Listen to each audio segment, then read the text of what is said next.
ايران ارتكبت اخطاء، توسع ديالها ومحاوله التمكن ديالها ومحاوله ديال السيطره ديالها على المنطقه، في العراق، في لبنان، في سوريا، هذه اخطاء. الملايين ديال الشهداء اللي ماتوا في المنطقه بسببها او بسبب رجالاتها ولا الخدامه ديالها ولا الخماسه ديالها ولا الملايين. السي عبد الاله الله يرحم ليك الوالد، نديروا مقارنات مع داكشي اللي قتلته اسرائيل، والله العظيم الا داكشي اللي قتلوه ايران اكثر من داكشي اللي قتلته اسرائيل، رغم انه القتل قتل. وانا قلت لكم انا عندي بحال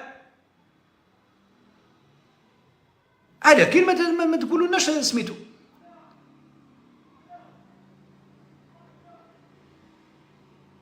انا ما فهمتش دابا كل دوله ضربه على كراتها وحنا خصنا من هنا نساندو حنا بنادم. علاش تركيا هذاك صاحبكم ديال تركيا ساكت ضرب الطم؟ علاش داك خليفه المسلمين ساكت ضرب الطم؟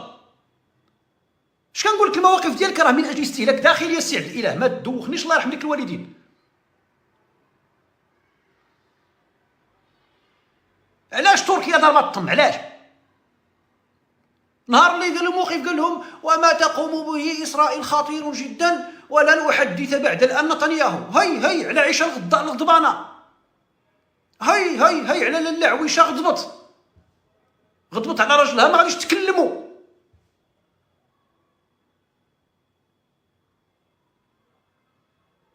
غضبت على عكوزتها.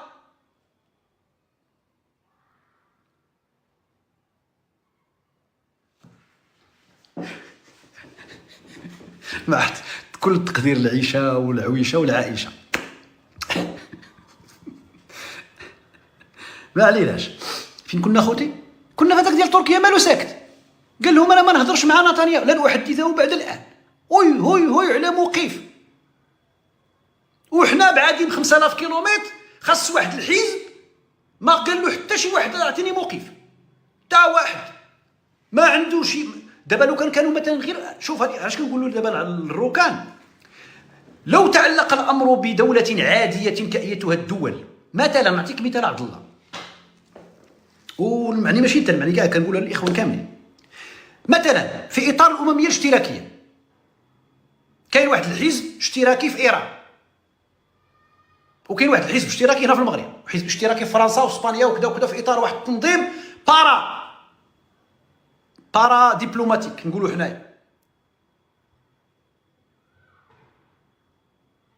موازي على المستوى الحزبي مثلا التنظيمي في الامميات راكم عارفين كاين داك الامميه ديال الليبراليه والامميه الاشتراكيه، وكاين امميات تقريبا شي 3 ولا 4 ديال هاد اللعيبات هادو اللي مديون على البس.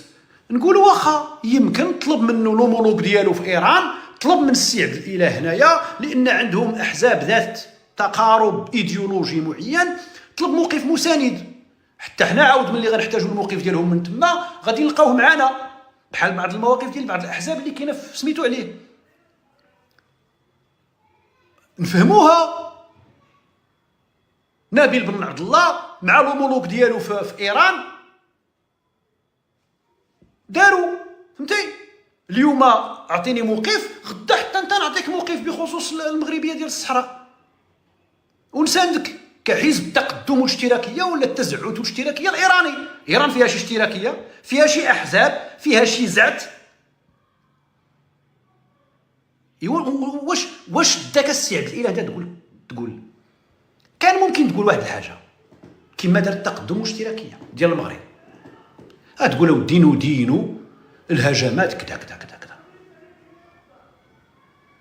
نعم تدين. شكون بدات اسرائيل في اطار اللي بدا هو اللي غادي نديرو، غادي نقول هادشي.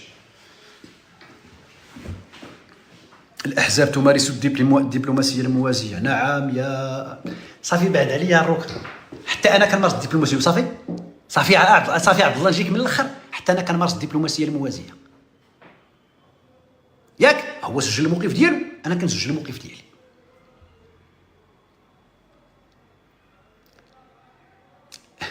ما خونتو، ما حيدت له الوطنيه، ما سبيتو، ما عايرتو، كنتكلم معاه بكل احترام. هو سجل الموقف، انا كنسجل الموقف في اطار التوازنات الدبلوماسيه الداخليه المغربيه. صافي المغرب هكا مجتمع حي مزيان هكا، صافي عجبتك هذه. المغاربه جزء من مجتمع حي، فيه المدون، فيه الصحفي، فيه الامين العام الحزب، فيه المواطن، فيه الجمعوي، فيه النقابي، فيه السياسي، فيه كذا، ياك صافي. يلا وخليونا دابا نكملوا. على فلسطين جهد المستطاع ديالها. تقولوا لي لاسباب. شوف السي عبد الاله، والله ما كتدافع لا على فلسطين ولا همها في شي فلسطين، نقسم لك بالله العلي العظيم الا دايرها غير درجه غادي تركب عليها من الاخر. سير عرف شنو داك الشيء كله غير الهضره الخاويه. في الوقت اللي تيكونوا الاخوان ديالي كيموتوا انا لابد ان اناصر من يدافع عنهم. ولا ايران دولة يدافعوا عنهم. واخ ناصر دابا السي عبد الاله انت مطالب، هذه قطعوها باش من بعد دار الاخوان في الفيديوهات هذوك الاخوان اللي كياخذوا لي هذا الشيء ديال اللايفات ديالي وكذا، قطعوا هذه. السي عبد الاله هذه الرساله خصها توصلك. انت مطالب الان في هاد اليومين هادي غتستغل هاد الفرصه هادي وغتسجل واحد الموقف وفيه مطالبه لايران، ياك باش تقعد راسها معك.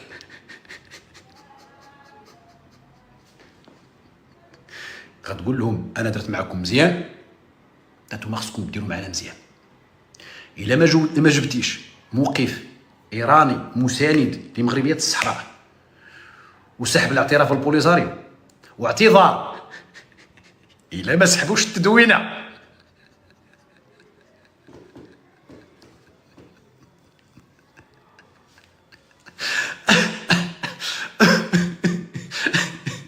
غادي يجي عبد الله الركان غيفتح عليها لايفه تعاود. المهم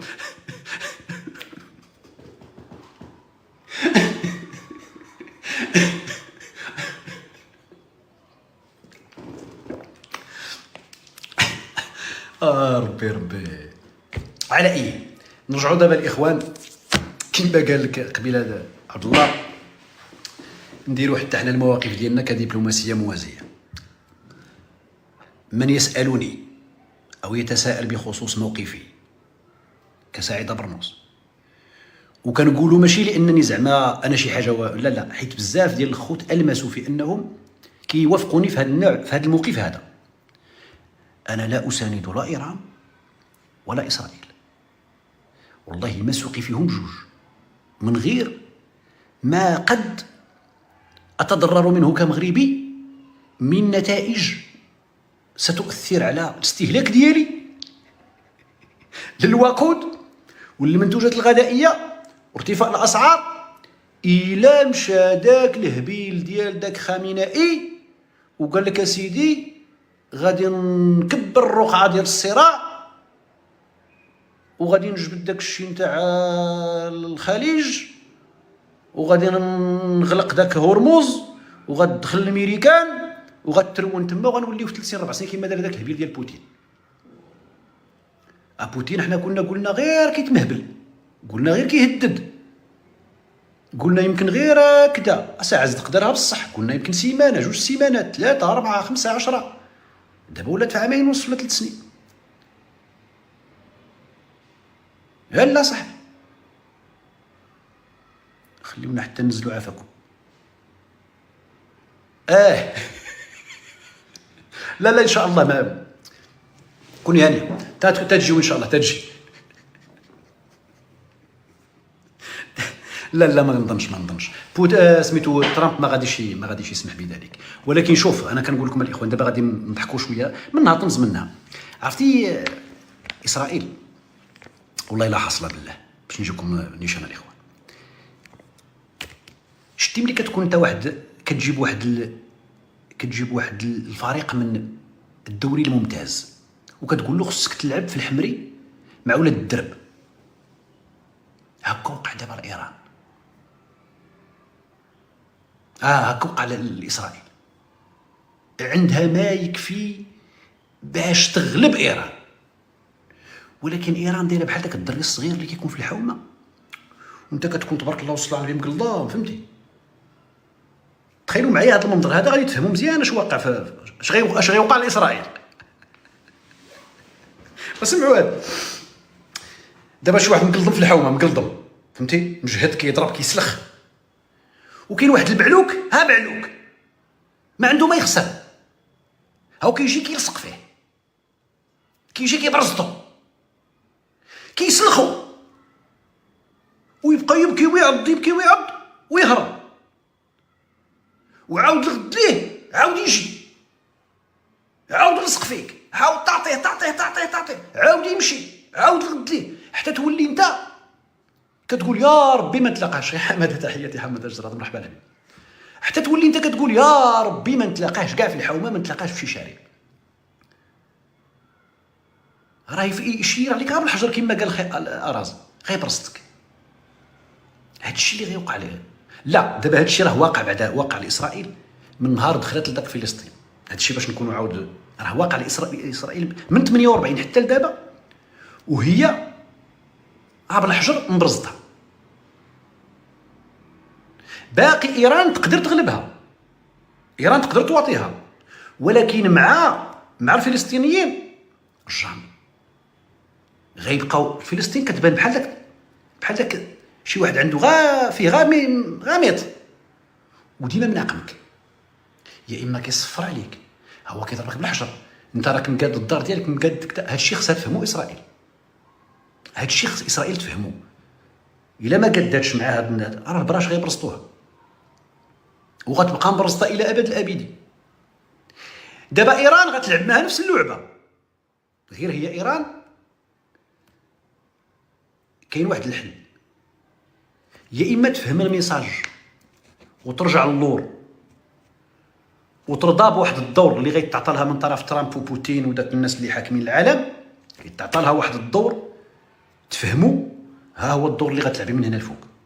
وهذاك الدور الاخوان راه شحال هذه بدا التحضير له. دابا نتوما كتظنوا وشوفوا هذا الشيء، الهضره غتجيكم غريبه. دابا نتوما كتظنوا بان التغيير ديال واحد العدد نتاع السياسات عند محمد بن سلمان في السعوديه جا غير هكاك؟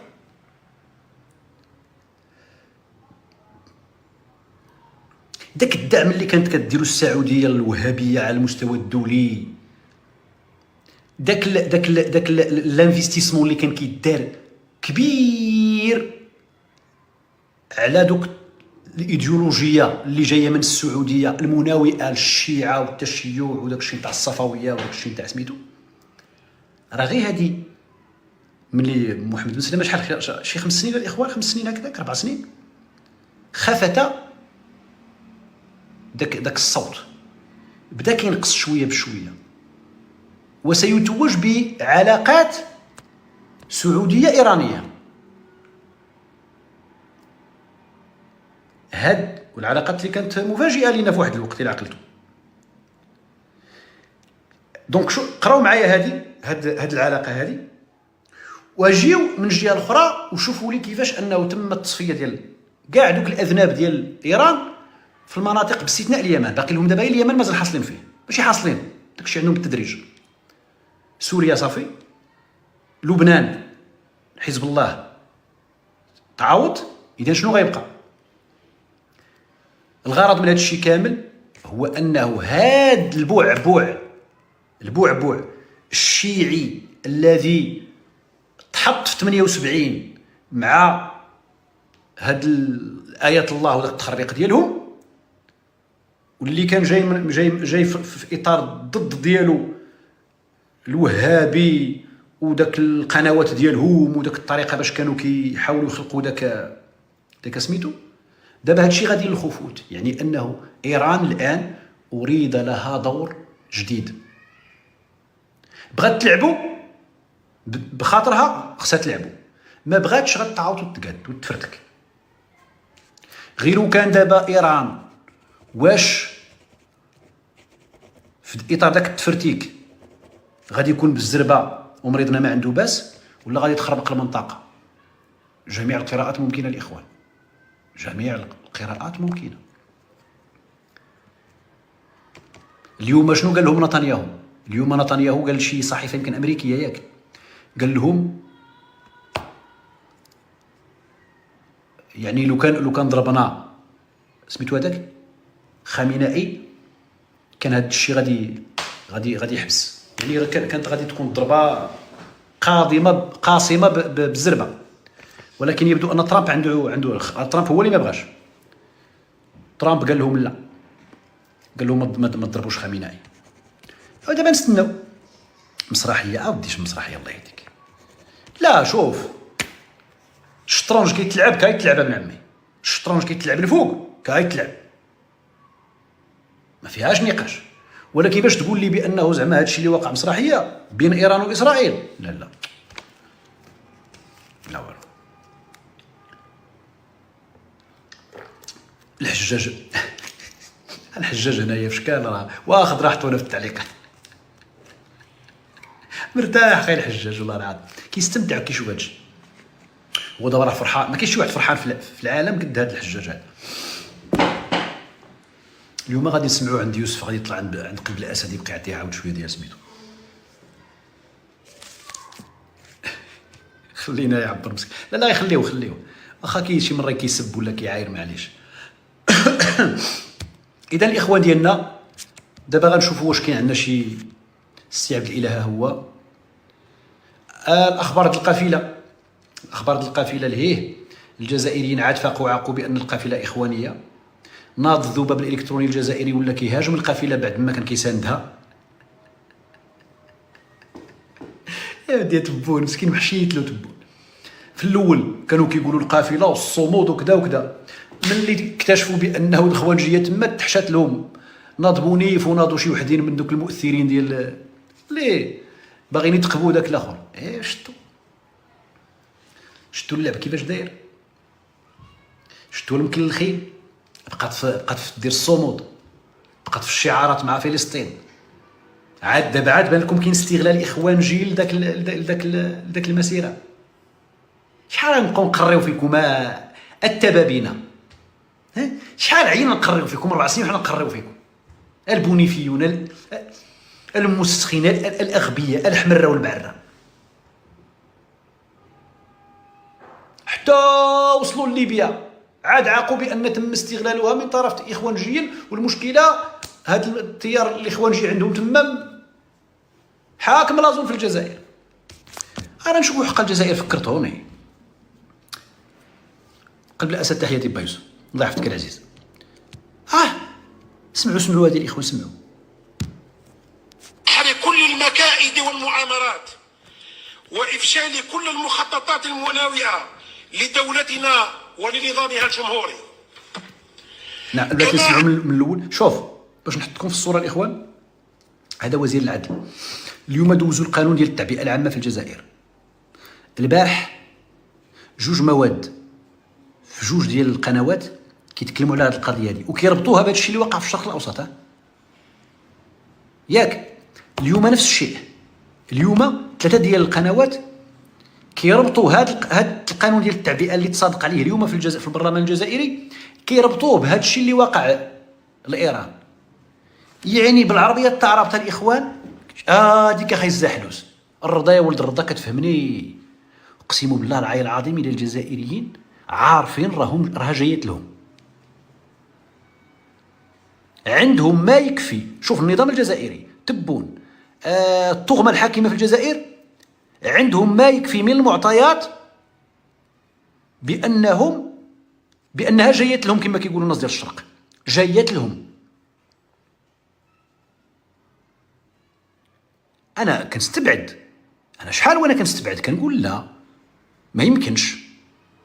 زعما الجزائر كما كان الحال زعما لعبت الدور، فهمت، لعبت الدور وكذا وهذه مع فرنسا مع في الاخر راه ليست الا نظاما وظيفيا. ولكن دابا كيبان لي لا والو ابن عمي، كيبان لي بان فعلا الجزائر حاسه بشي حاجه جايت لها. نسمعوا دابا اش كيقول هذا السيد هذا، لان بزاف على هذا الخطاب هذا. انني متاكد بان والقانون التعبئه خصنا نطلعوا على ذاك القانون والله العظيم. عارف كي غنديرو انا غندبر داك القانون، غندبر والدي باش ما كان. وإنني على يقين تام أنه بفضل جهود كافة الوطنيين المخلصين وفي ظل التجانس المجتمع الجزائري وتضامنه سوف تتمكن جزائر الشهداء من دحر كل المكائد والمؤامرات وإفشال كل المخططات المناوئة لدولتنا ولنظامها الجمهوري. كما أنني متأكد بأنكم بقدر ما تجندتم لتقديم الإثراءات اللازمة لمشروع هذا القانون بكل شفافية وديمقراطية ووفقا للصلاحيات المخولة لكم دستوريا خلال جلسات المناقشات المستفيضة على مستوى مجلسكم الموقر، فإنكم بدون شك ستتجندون وستساهمون بعد صدوره في إطار الاستراتيجية الوطنية في جهود تعطير وتوعية المواطنين والمجتمع المدني وحثهم على العمل على الدحر والتصدي من خلال مختلف وسائط ووسائل الاتصال المتاحة لكل التأويلات العدائية المقيتة مهما كان مصدرها، والتي تسعى لتغليط وتضليل الرأي العام والتشكيك. أما كاين لا تضليل التغيير العام. أيها الشعب الجزائري، بناء على قراءتي المتواترة والمتتالية لخرجات حكامكم هناك، سواء كان رئيسا أو رئيس أركان أو برلمانيين أو وزراء أو مؤثرين، فإنني أعلن إليكم ما يلي. 2 نقاط رجع للسطة. أيها الشعب الجزائري، إنها جايت لك، إنها جايت لك. فهمنا؟ من الاخر غيساليو مع ايران، غيباليو بيكم. هربوا قبل ما تحمى القايله. غتحمى القايله اللي مدبر اللي قريب لشي بوطي ولا لشي قوطي ولا لشي بلايا ولا شي بلاج. ايوا عمان، بانيو، باسينا، طاسه، معلقه، اهرب ما استطعت. راك قريب لليبيا، سير عند حفطر. هذوك القافله بلا ما ترجعوا بقاو تما. هذا الشيء خطير. المجلس الاعلى للامن الجزائري كيجتمع كل 21 يوم. ياك اودي لا باس. ايران ما كتجتمعش كل 21 يوم. راه صرحت بها قناه اسرائيل علنا. اني بالله. زيغم تمانية غطا. تحياتي لطيف. لا هادشي كنقول لكم الاخوان، هذا الشعب الجزائري حدي راسك. هذوك اللي لا في اوروبا بلا ما تدخلوا، خليكم استناو. القضيه ما تعجبش. شوفوا بعدا كي غتسالي هذه القضيه نتاع ايران.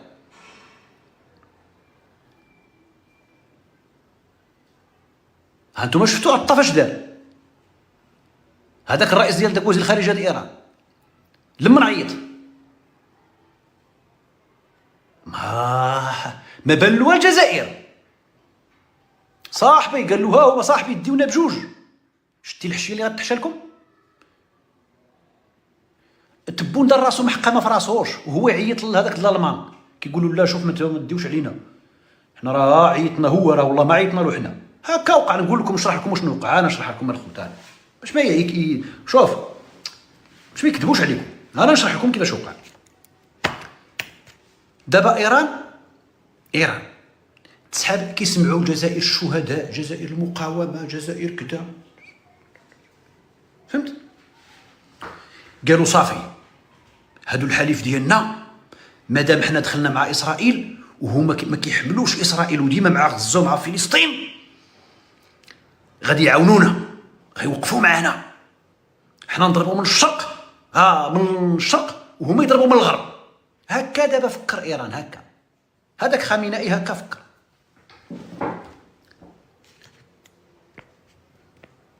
قالت بيناتهم، قال لما غنعيطوا هاد اسرائيل راه بقاونا شي اصدقاء ولا شي حلفاء. قالوا بدي ما كاين والو، كاين الشناوه راهو مع حياد ايجابي. باكستان في الاول قالت لهم غنعاونكم، من بعد سدات عليهم الحدود. هذاك باكستان داروا لهم خاويه بعامره. في الاول قالوا لهم حنا معاكم، زعموهم. ملي شافوا خواو داك المزيوده، داك الشيء اللي عندهم غيساليوه في سيمانه ديال الصواريخ، سدوا عليهم الحدود، والله العظيم اليوم سدوا عليهم الحدود بالله. اليوم باكستان سدات الحدود مع ايران. شوف شكون دخل دابا، شوف شكون هضر مع باكستان، واش اوزبكستان ولا اذربيجان ولا طاجكستان ولا، شوف شكون هضر معاه. المهم سدوا عليهم، قال ما غنهضروا، قال ما بقى لنا حتى واحد. شكون؟ كاين الجزائر، كاين عند السي تبون راه فهمتي، هو عيط لعطاف. لا اردوغان حشالهم، اردوغان والله ما تحشيها له بالله. تركيا دابا راها حليف استراتيجي نتاع اسرائيل في هذه الحرب هذه.